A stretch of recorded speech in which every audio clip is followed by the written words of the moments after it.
এই ঘন্টা আপনাদের সঙ্গে আছে আমি খালেদ মহিউদ্দিন। সবশেষে খবর, আলোচনা, বিশ্লেষণ নিয়ে থাকছি আমি কাজী মোহাম্মদ। খেলার মাঠের হার জিত এবং আনন্দ বেদনার সবশেষ খবর জানাবো আমি রুবাই ইফতেখার। তবে আগে জানিয়ে দিচ্ছি শিরোনাম। কওমি মাদ্রাসা সনদের স্বীকৃতি প্রশ্নে আহমদ শফির কমিশনকে সক্রিয় করছে সরকার।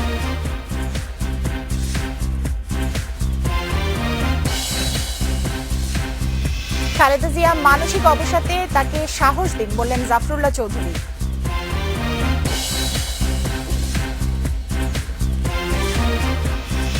ভুটানের কাছে 3-1 গোলে হেরেছে বাংলাদেশ, বাছাই পর্বের আগেই বিদায় সেন্ট পিটের দলে।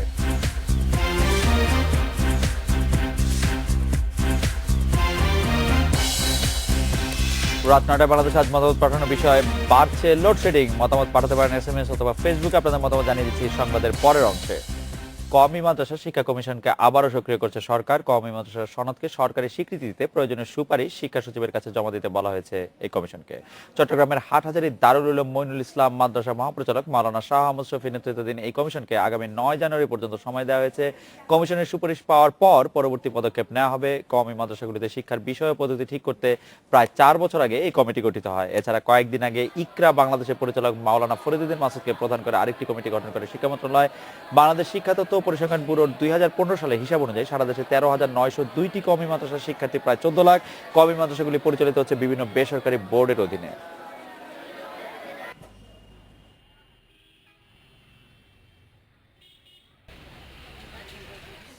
কোর্স চালু থেকে শুরু করে সরকারি বেসরকারি বিশ্ববিদ্যালয়ের যাবতীয় কার্যক্রমের অনুমোদন দেবে অ্যাক্রিডিটেশন কাউন্সিল। এমন বিধান রেখে অ্যাক্রিডিটেশন কাউন্সিল আইনের খসড়ায় চূড়ান্ত অনুমোদন দিয়েছে মন্ত্রিসভা। কাউন্সিলের মূল কাজ হবে উচ্চশিক্ষার গুণগত মান নিশ্চিত করা।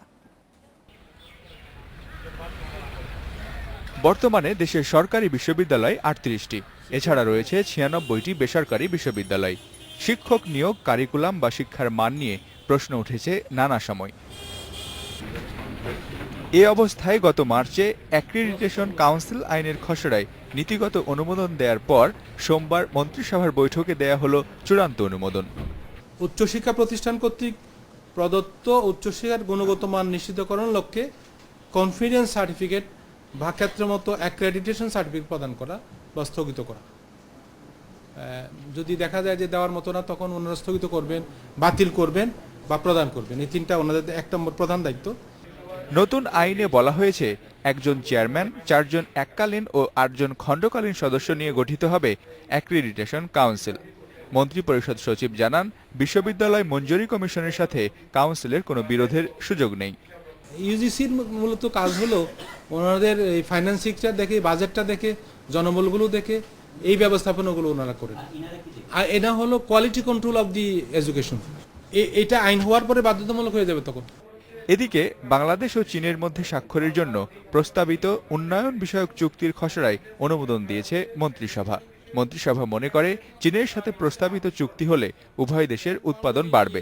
চীনের সাথে মূলত প্রযুক্তি বিনিময় হবে বলে জানায় মন্ত্রিসভা। অনুমোদন দেওয়ার প্রয়োজন আছে। Mizanur Rahman, independent news, Dhaka. BNP chairperson Khaleda Zia মানসিক অবসাদে আছেন বলে মন্তব্য করেছেন বিএনপিপন্থী পেশাজীবী জাফরুল্লাহ চৌধুরী। সকালে জাতীয় প্রেস ক্লাবে এক আলোচনা সভায় ডক্টর জাফরুল্লাহ একথা বলেন। খালেদা জিয়ার উদ্দেশ্যে ডক্টর জাফরুল্লাহ চৌধুরী বলেন, রাজপথে না নেমে কেউ গণতন্ত্র আনতে পারে না, কাজে ভয় ভীতি উপেক্ষা করে খালেদা জিয়াকে রাস্তায় নামার আহ্বান জানান তিনি।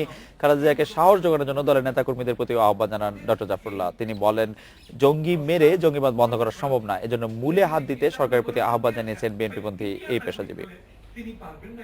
আমাদেরকে সবাইকে সাহস করে কথা বলতে হবে। কতজন কেবেন দেয়? 14,000 না কয়জন বিএনপির লোক আছে। বিএনপি তার নামও বলতে পারে না হয়তো। খালেদা জিয়া কালকে আমি আশ্চর্য হয়ে গেছি, উনি একটা মিটিং করলেন না। উনি মানসিক অবসাদে করছেন। ওনার দায়িত্ব আছে। আমরা চাই ওনাকে এখনো 5-6 কোটি লোক পছন্দ করেন। ওনাকে রাস্তায় নামতে হবে। রাস্তায় না নেমে কেউ গণতন্ত্র আনতে পারে না। প্রার্থী হিসেবে ট্রাম্প এবং হিলারি দুজনকেই যদিও বলা হচ্ছে যে সবচেয়ে আমেরিকার ইতিহাসের সবচেয়ে খারাপ দুজন প্রার্থী, কিন্তু ডিবেট গুলো খুব মজার হচ্ছে। আজকে আমি একটা জিনিস খেয়াল করছিলাম যে ট্রাম্প মুসলমানদের নিয়ে বলেছে যে আপনারা যেখানেই কোনো কোনো রকম থ্রেট দেখবেন, কোনো ভয়ঙ্কর কিছু দেখবেন, আপনারা রিপোর্ট করেন পুলিশকে। তো এরপরে টুইটারে যেটা এসেছে, সবাই রিপোর্ট করেছে যে মিসৌরিতে ওয়াশিংটন ইউনিভার্সিটিতে ডিবেটে একজন ভদ্রলোক একজন মহিলাকে মহিলাকে threat করছে অপদস্থ এবং I'm করছেন, জি। reporting that। এই জিনিসটা খুবই এবং ইন্টারেস্টিং আমি লাগছে। আসলে একটা জিনিস থেকে অবাক, আমেরিকানরা বা পাশ্চাত্যে কিন্তু তাদের গণতন্ত্রের পশনেসটা নিয়ে একটা গর্ব রয়েছে। তারা সাধারণত ভারত, বাংলাদেশ এ ধরনের গণতন্ত্রগুলোকে কিছুটা ছোট চোখে দেখে, যে একটা কাদা ছোড়াছড়ির ব্যাপার রয়েছে। So, আমি বলবো যে আমরা তো অনেক পিছিয়ে এখনো, ট্রাম্প আর ক্লিনটন যেটা করছেন। মূলত যে 5টা বিষয় নিয়ে আজ কথা হয়েছে, যে যেটি ইসলামোফোবিক, ডোনাল্ড ট্রাম্প যিনি প্রশ্ন করেছেন, আজকে টাউন হল স্টাইলে বিতর্ক হয়েছে, বেশ কিছু দর্শক ছিলেন সেখানে 40 জনের মতো, তাদের মধ্যে বাছাই করা 40 জনের মতো ছিলেন, তাদের মধ্যে একজন মুসলিম ভদ্রমহিলা একটি প্রশ্ন করেছেন, তার জবাবে প্রশ্ন করেছেন যে আমরা যে ধীরে ধীরে ইসলামোফোবিক হয়ে পড়েছি সেটি আপনি কিরকম মনে করেন। তিনি বলেছেন ইসলামোফোবিক খুব খারাপ কথা, এটি আমি আসলে মনে করি যে এটি খুব লজ্জার, এবং ঘুরে দাঁড়িয়েই বলেছেন তবে মুসলমানদের কিছু প্রবলেম রয়েছে। এবং অ্যান্ডারসন কুপার 4 বার তাকে প্রশ্ন করেছেন যে কয়েকদিন আগে ফাঁস হওয়া তার ভিডিও টেপটি নিয়ে, যে এটি নিয়ে তিনি কি মনে করেন। তিনি শেষ পর্যন্ত এড়িয়ে গেছেন সেটাকে লকার রুম টক বলে, এবং তিনি হিলারিকে আক্রমণ করেছেন যে তার স্বামী বিল ক্লিনটন এর থেকে অনেক খারাপ বিষয়ে আসলে উনি যে কথাটা বলেছেন, ব্যক্তিগত আক্রমণে অনেক বেশি ছিল। আমি অ্যাকচুয়ালি কোট করতে চাই, quoting Donald Trump, mine were just words but Bill Clinton's indiscretions were action. আমারটা তো কেবল কথা, বিল ক্লিনটন করে দেখিয়েছে, বিল করে দেখেছেন, এবং সেই আমি আমার কথা নিয়ে আসলে খুব প্রাউড না, কিন্তু বিল ক্লিনটন আমার থেকে অনেক খারাপ ছিলেন। তাকে যখন বলা হয়েছে যে আপনি আসলে ট্যাক্স ডজ করেছেন, আপনি এটা করেননি, তখন উনি বাউন্স ব্যাক করেছেন এটা বলে আপনাকে যারা টাকা দিচ্ছেন, ওয়ারেন বাফেট, সে ওয়ারেন বাফেট সহ আরো কয়েকজনের নাম তিনি বলেছেন যে তারা ট্যাক্স ডজ করেছেন, এবং আমি যদি ট্যাক্স ডজ করে থাকি, আপনি সিনেটর ছিলেন, আপনি আমাকে আমার সামনে আনেননি কেন? আজকের ডিবেটটাতে ওনাকে অনেকই প্রিপেয়ার্ড মনে হয়েছে প্রথমটার চেয়ে। আমার মনে হচ্ছে যে একটু কিন্তু প্রিপারেশন নিয়ে এসেছিলেন। সিএনএন এর জরিপে দেখলাম আসলে যে 57% দর্শক মনে করেন যে জয়ী হয়েছেন। আজকে ডিবেটেও 57% দর্শক মনে করছে যে আজকের ডিবেটে হিলারি জয়ী হয়েছেন। কিন্তু আজ ডোনাল্ড ট্রাম্পকে দেখে যেটি মনে হচ্ছে, ডোনাল্ড ট্রাম্প আজকে সত্যিকার অর্থে হিলারি ক্লিনটনকে তার সেই 33,000 ফাঁস হওয়া ইমেল সম্পর্কে বাগে পেয়েছিলেন, ধরতে পেরেছিলেন ঠিক মতো।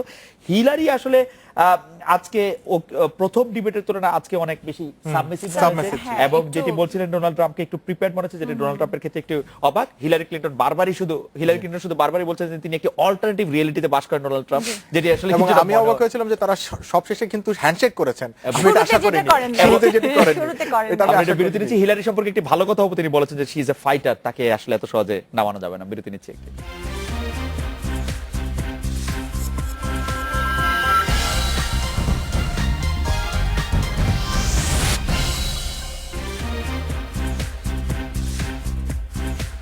নটা 18 মিনিটে ফিরে যাবো রাত 9টায় বাংলাদেশে।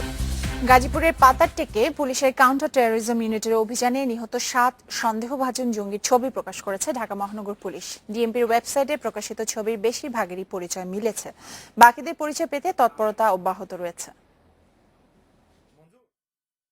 অভিযানের 2 দিন পর গাজীপুরের পাতারটেকে নিহত 7 জঙ্গির ছবি ওয়েবসাইটে প্রকাশ করেছে ঢাকা মেট্রোপলিটন পুলিশ। তাদের বিস্তারিত পরিচয় জানাতে জনসাধারণকে অনুরোধ জানানো হয়েছে। ডিএমপির ফেসবুক পেজের ইনবক্স, হ্যালো সিটি অ্যাপ এবং গাজীপুর জেলা পুলিশকে এ বিষয়ে তথ্য দেওয়া যাবে। পুলিশ বলছে, জঙ্গিরা বিভিন্ন সময়ে বিভিন্ন স্থানে ভিন্ন ভিন্ন নাম ব্যবহার করে, তাই তদন্তের স্বার্থে তাদের আসল পরিচয় জানা জরুরি।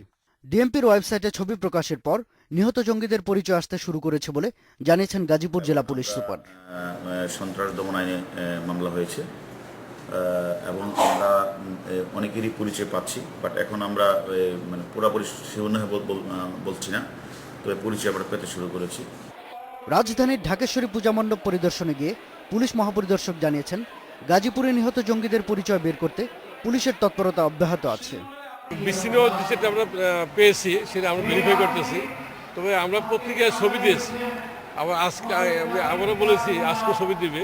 ছবিগুলি আসার পর যদি তাদের আত্মীয় স্বজন বন্ধু বান্ধবদের চিনে তারা যদি এগিয়ে আসে তাহলে জানা যাবে, আমরা জানতে পারবো।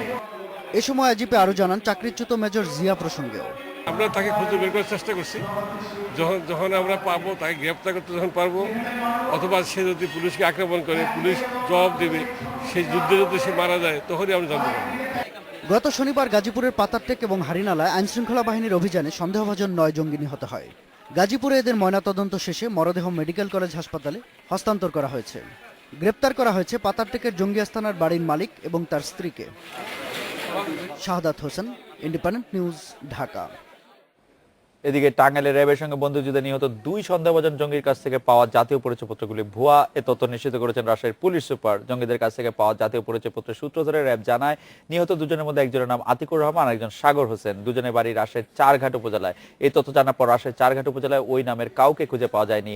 উপজেলা নির্বাচনী কার্যালয়ও নিশ্চিত করেছে উদ্ধার হওয়া পরিচয়পত্রের ঠিকানায় কেউ নেই।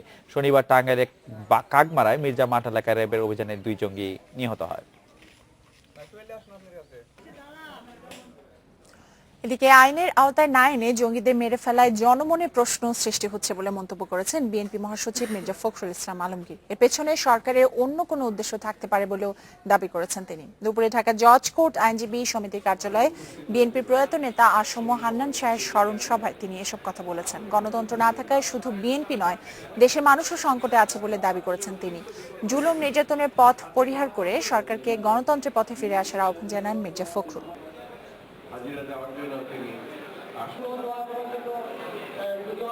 খেলাধুলা খবরের জন্য রুবাইদীপ থেকে আপনাকে চলে যাচ্ছি। কাল বাংলাদেশ একটি স্মরণীয় ম্যাচ জিতেছে, সেটি স্মরণ করে। অবশ্যই স্মরণীয় একটা ম্যাচ জিতেছে এবং আজকে একটি স্মরণীয় ম্যাচ হেরেও গেছে বাংলাদেশ। বিস্ময়কর একটি ম্যাচ হেরে গেছে। যাই হোক, সেই খবরগুলো জানাবো আমি, তবে তার একটা বিরতি নিতে হচ্ছে। আর যখন ফিরবো তখন আরো যা থাকছে। সিরিজ নির্ধারণী ম্যাচের জন্য 2 দল চট্টগ্রামে। শেষ ওয়ানডেতে রুবেলের বদলে তাইজুল।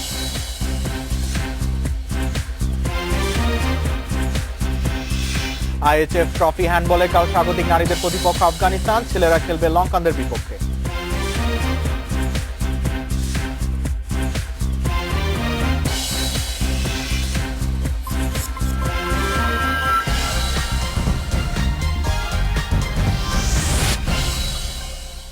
সমতা ফেরানোর পর এবারে সিরিজ জিততে চায় বাংলাদেশ। তৃতীয় ম্যাচ জয়ের ব্যাপারে আত্মবিশ্বাসী মাশরাফি তাসকিনরা। তৃতীয় ওয়ানডে 14 জনের দলে মোশাররফ রুবেলের জায়গায় সুযোগ পেয়েছেন তাইজুল ইসলাম। হাত ফসকে বেরিয়ে গেছে প্রথম ওয়ানডে। দ্বিতীয় ম্যাচে কম পুঁজি নিয়ে বড় জয় টাইগারদের। স্বাগতিকদের এবারের লক্ষ্য সিরিজের ট্রফি। চাপ ছাড়া নিজেদের সেরাটা দিতে মনোযোগী টাইগার স্কোয়াড। ম্যাচটা আরো বেশি জমে গিয়েছে, কারণ নো ডাউট ইংল্যান্ড অনেক স্ট্রং সাইড।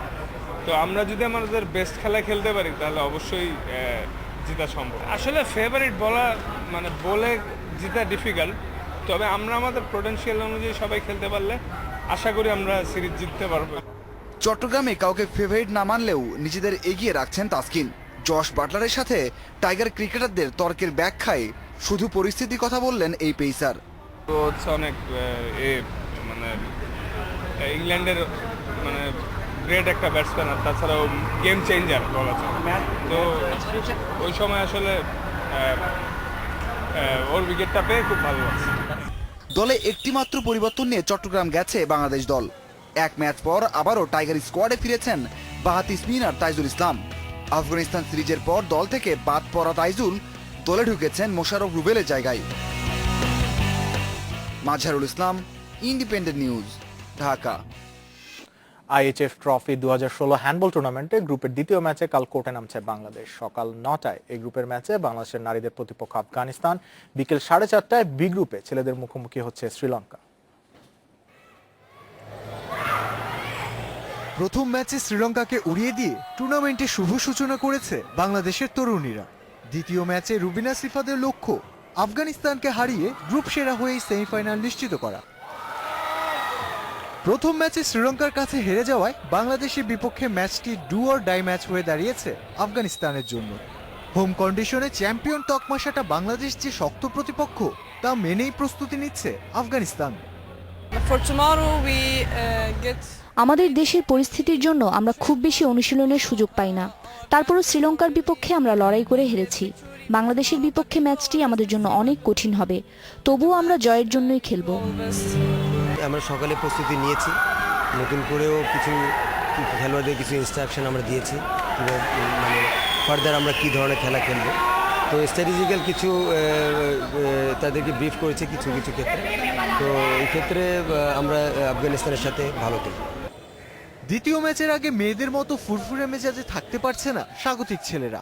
ভারতের বিপক্ষে হার দিয়ে টুর্নামেন্ট শুরু করায় চাপে রয়েছে অনূর্ধ্ব 21 বছর বয়সীদের নিয়ে গড়া বাংলাদেশ দল। গ্রুপ পর্বের শেষ ম্যাচে তাই শ্রীলঙ্কার বিপক্ষে জয় ছাড়া বিকল্প নেই। ম্যাচ শিডিউল শেষ হওয়ার পর আমাদের প্র্যাকটিসের ঘোষণা হয়েছে, আমরা প্র্যাকটিসে নাম বসা গেছে, আমাদের দুর্বল পয়েন্টগুলো আমরা আরও যাচাই বাছাই করতে। গতকালকে আমাদের একটা বড় রকমের টিম মিটিং হয়েছে, সেখানে আমরা সমস্যাগুলো নিয়ে আমরা ট্রেস করেছি এবং এগুলো নিয়ে প্লেয়ারদের সাথে আলাপ করেছি এবং আমরা ইনশাল্লাহ শ্রীলঙ্কার সাথে এটা অনেকখানি ওভারকাম করব। লঙ্কানদের কাছে হেরে গেলে টুর্নামেন্ট থেকে বিদায় নিতে হবে বাংলাদেশকে। অন্যদিকে মেয়েরা হারলে সুযোগ থাকবে শেষ চারে কোয়ালিফাই করার। তৌফিক ইমদাদ, ইন্ডিপেন্ডেন্ট নিউজ। এই ছিল আমার কাছে খেলাধুলার সবশেষ আপডেট। অন্যান্য কিছু খবর জানাচ্ছেন মহুয়া এবং খালেদ। রুবাইদ, আপনাকে ধন্যবাদ।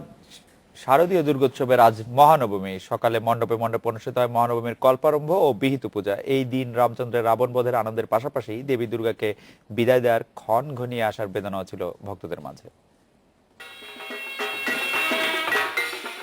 সকাল 8:45টায় নবমী বিহিত পূজার মধ্য দিয়ে শুরু হয় দিনের আচার।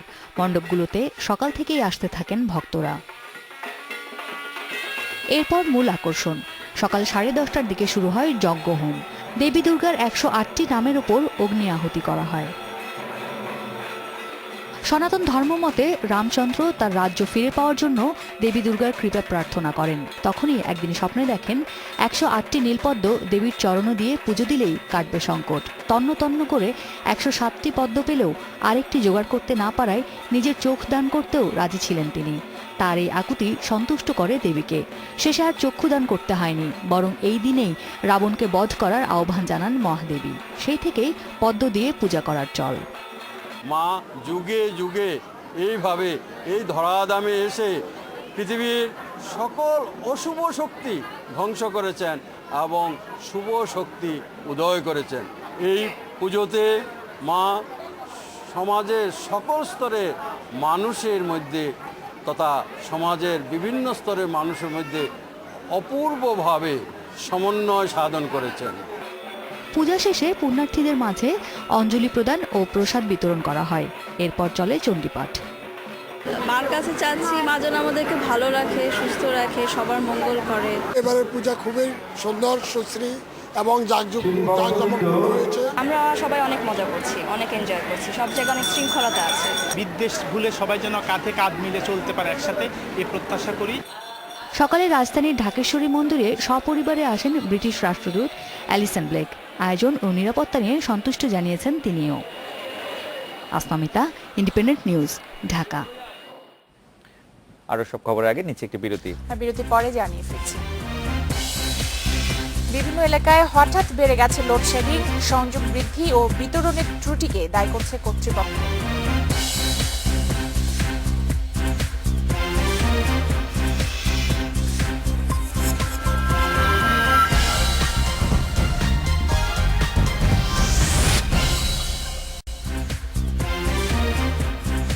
রাত 9:40 আমরা ফিরলাম। লোডশেডিং বেড়েছে বিভিন্ন এলাকায়, বিশেষত গ্রামাঞ্চলে অসহনীয় পর্যায়ে পৌঁছেছে বিদ্যুতের আসা যাওয়া। বিদ্যুৎ বিভাগের কর্মকর্তারা বলছেন, সংযোগের পরিমাণ বাড়ায় চাহিদা বেড়েছে বিদ্যুতের। এছাড়া সঞ্চালন ব্যবস্থার সীমাবদ্ধতার কারণেও লোডশেডিং বাড়ছে বলে জানিয়েছেন তারা। সরকারি হিসেবে দেশে বিদ্যুৎ গ্রাহক 2,20 লাখের মতো। বিদ্যুৎ বিভাগ 2018 সালের মধ্যেই সবার কাছে নিয়ে যেতে চায় এই সেবা, যে কারণে প্রতি মাসে প্রায় 3 লাখ গ্রাহককে দেয়া হচ্ছে নতুন সংযোগ। গ্রাহক বৃদ্ধির সাথে পাল্লা দিয়ে বাড়ছে না বিদ্যুৎ সেবার মান, পিছু ছাড়ছে না লোডশেডিংও। উৎপাদন সক্ষমতা বাড়লেও চাহিদা 8,000 মেগাওয়াট পেরোলেই বাড়ে লোডশেডিং। 3 অক্টোবর থেকে 5 অক্টোবর চাহিদা ও সরবরাহের ঘাটতি খুব একটা বেশি না হলেও ভোগান্তির অভিযোগ আগের চেয়েও বেশি। মধ্যরাত্রেও যায়, এমনকি ভোরে ঘুম থেকে উঠেও দেখি কারেন্ট নাই, এরকম হয়। আমাদের যে ইলেকট্রনিক্স জিনিসগুলো আছে সেগুলোও যে সময় পর্যন্ত টেকার কথা তার আগে সেটা নষ্ট হয়ে যাচ্ছে একমাত্র বিদ্যুতের কারণে। নিরবিচ্ছিন্ন বিদ্যুৎ সেবার ক্ষেত্রে শহরের গ্রাহকরা সুবিধা পেলেও বেশি দুর্ভোগ গ্রামাঞ্চলে। অবশ্য পল্লী বিদ্যুৎ কর্তৃপক্ষ বলছে, বিদ্যুৎহীনতার ভোগান্তি মূলত বিতরণ ব্যবস্থার ত্রুটির কারণে। সঞ্চালনের উপর নির্ভর, পিজিসিবির উপর নির্ভর, তাদের প্রচুর গ্রিড সাবস্টেশন, গ্রিড লাইন নির্মিত হচ্ছে। এগুলো হলে আমরা বেশি বেশি সাবস্টেশন আমরা নির্মাণ করতে পারি, আমাদের গ্রাহকদেরকে গ্রিডের কাছাকাছি আমরা পৌঁছে দিতে পারি, সেক্ষেত্রে ইন্টারাপশনটুকু কমে যাবে। বিদ্যুতের বড় প্রকল্পগুলো উৎপাদনে আসতে দেরি হওয়ায় গ্রাহক ভোগান্তি কমছে না, স্বীকার করেন বিদ্যুৎ প্রতিমন্ত্রীও। মান যেভাবে বেড়ে যাচ্ছে বিদ্যুতের জেনারেশনটা বাড়াতে হবে। আমরা কিন্তু ইতিমধ্যে বিশেষ করে কোল পাওয়ার প্ল্যান্টগুলো ইতিমধ্যে চলে আসার কথা ছিল। আপনারা জানেন বিভিন্নভাবে বাধাগ্রস্ত হয়ে কোলগুলো পিছিয়ে যাচ্ছে, বড় পাওয়ার প্ল্যান্ট। দেশে সর্বোচ্চ বিদ্যুৎ উৎপাদনের রেকর্ড গত জুনে ৯,০৩৬ মেগাওয়াট। সরকারি তথ্য বলছে সঞ্চালন ও বিতরণ ব্যবস্থার ত্রুটির কারণে এখনও অপচয় হয় প্রায় ১৩ ভাগ বিদ্যুৎ। Ashraf Alam, independent news, Dhaka. Load shedding বেড়েছে, এ বিষয়ে আপনাদের মতামত জানতে চেয়েছিলাম আমরা। তন্নি বলছেন বিদ্যুৎ সংযোগ দেওয়ার পরিমাণ বেড়ে যাওয়ায় বেড়েছে লোডশেডিং। রেহান বলছেন গ্রাহক বৃদ্ধির সঙ্গে পাল্লা দিয়ে বাড়ছে না বিদ্যুৎ সেবার মান। শাহাদাত বলছেন লোডিং এর জন্য বিদ্যুৎ চালিত ইজি বাইকগুলো দায়ী, লোডশেডিং এর জন্য। এগুলো সংখ্যা কেউ জানে না। আমিন বলছেন বিদ্যুৎ উৎপাদন বাড়ানো দরকার, তা বোঝা যাচ্ছে। সজীব বলছেন পল্লী বিদ্যুতের আওতাভুক্ত এলাকাগুলিতে প্রচুর লোডশেডিং হয়। হেনা বলছেন শুধু রামপাল কেন, আরো 10টা বিদ্যুৎ কেন্দ্র করলেও দুর্নীতিবাজদের কারণে লোডশেডিং কমবে না। রাজ্জাক বলছেন এতদিন ধরে লোডশেডিং হচ্ছে, সরকারের কোনো উদ্যোগ নেই। মিঠু বলছেন লোডশেডিং শুধু বাড়ছে না, অনেক বেড়েছে। শেরপুরের নকলায় 24 ঘন্টার মধ্যে 15 ঘন্টা বিদ্যুৎ থাকে না। রাব্বি বলেছেন বিদ্যুৎ উৎপাদন বাড়লে এত লোডশেডিং কেন। রনি বলছেন বিদ্যুৎ উৎপাদন যতই বাড়ছে লোডশেডিং ততই বৃদ্ধি পাচ্ছে, ব্যাপারটা রীতিমতো হিতে বিপরীত। খালেদ এবং মৌয়া মানুষের অভিযোগ আমরা শুনছি যে আসলে লোডশেডিং বেড়েছে। আমি একটা SMS এর দিকে আপনাদের দৃষ্টি আকর্ষণ করতে চাই যে শাহাদাত বলছিলেন যে ইজি বাইকটা কিন্তু আমি ঢাকার বাইরে যতগুলো জেলা শহরে গিয়েছি বা আরেকটু রিমোট এলাকায় ইজি বাইকটা কিন্তু প্রচুর পরিমাণে দেখা যায়, রিক্সা নেই বললেই চলে। এবং এই বাইকগুলো সাধারণত চার্জ করা হয় ব্যাটারি চার্জ, এবং যেগুলোকে রিচার্জ করা হয় যে সাধারণত চুরি করা লাইন ব্যবহার। তবে আমি এটা নিয়ে মানে আপনাকে এতটুকু বলতে পারি যে ইজি বাইক যদি একটা জেলা শহরে 50টা 500টা 5000টাও থাকে, সে তা কতটুকু বিদ্যুৎ নেবে সেটা আসলে একটু দেখার দরকার। আমাদের লোডশেডিং ইজি বাইকের কারণে হওয়ার খুব বেশি সম্ভাবনা আছে বলে আমার কাছে মনে হয় না। যেটি সম্ভাবনা রয়েছে, আপনি যদি এটা জেলা শহরে ধরেন তাদের 100 মেগাওয়াট, আমি কথার কথা বলছি, 100 মেগাওয়াট বিদ্যুৎ লাগে, তাকে যদি আপনি 50 মেগাওয়াট বিদ্যুৎ দেন তাহলে আপনার লোডশেডিং হবেই। মানে লোডশেডিং কতটা হবে, আপনার 100 মেগাওয়াট লাগতেছে, ওরে আপনি 50 মেগাওয়াট দিলে আপনি 24 ঘন্টার মধ্যে 12 ঘন্টা বিদ্যুৎ থাকবে না। সহজ হিসাব। এই হিসাবটা নিয়ে যখন পল্লী বিদ্যুতের চেয়ারম্যান আমাদের সাথে কথা বলছিলেন, যে প্রধান উনি আমাদেরকে বললেন যে আমাদের সঞ্চালন লাইনে কিছু সমস্যা আছে। সেই কথাটি আসলে ইতিহাসের আগে থেকে আমরা শুনে আসছি, সঞ্চালনের প্রবলেম। তবে গত কিছুদিনের মধ্যে মনে হয় এতটা ছিল না, এই এখন যতটা বেড়েছে। আর যে কথাটি খুব মানে আমাদের পপুলার ডোমেইনে যে কথাটি আছে যে আমাদের বিদ্যুৎ যদি উৎপাদন যদি বেড়েই থাকে তাহলে এত লোডশেডিং হয় কেন, বা লোডশেডিং এর সাথে বিদ্যুৎ উৎপাদনের চাহিদা অনেক বেড়েছে। আপনি যদি আজ আমাদের উৎপাদন দেখেন, আজ উৎপাদন 8000 মেগাওয়াটের এদিক ওদিক, আজকাল পরশু আপনি যদি গড়ে দেখেন, এই মুহূর্তে আমাদের চাহিদা আছে হচ্ছে 12,000 মেগাওয়াটের কাছাকাছি। 4000 মেগাওয়াট ঘাটতি কিন্তু থেকেই যাচ্ছে। আমাদের কিন্তু 12,000 মেগাওয়াট উৎপাদন করার সক্ষমতা রয়েছে কাগজে কলমে, কিন্তু সেই 12,000 মেগাওয়াট উৎপাদন করলে আপনার যে তেল দরকার, আপনার যে যন্ত্রপাতিগুলির একদম সর্বোচ্চ সীমায় কাজ করানো দরকার, সেগুলির ক্ষেত্রে আমাদের কিছু কিছু সমস্যা রয়েই যাচ্ছে। এরকম দর্শকরাও বলছেন যে বিদ্যুৎ উৎপাদন বাড়ানো দরকার, সেটা বোঝা যাচ্ছে, অবশ্যই বাড়ানো দরকার। দর্শকদের অনেক ধন্যবাদ তাদের মতামতগুলোর জন্য।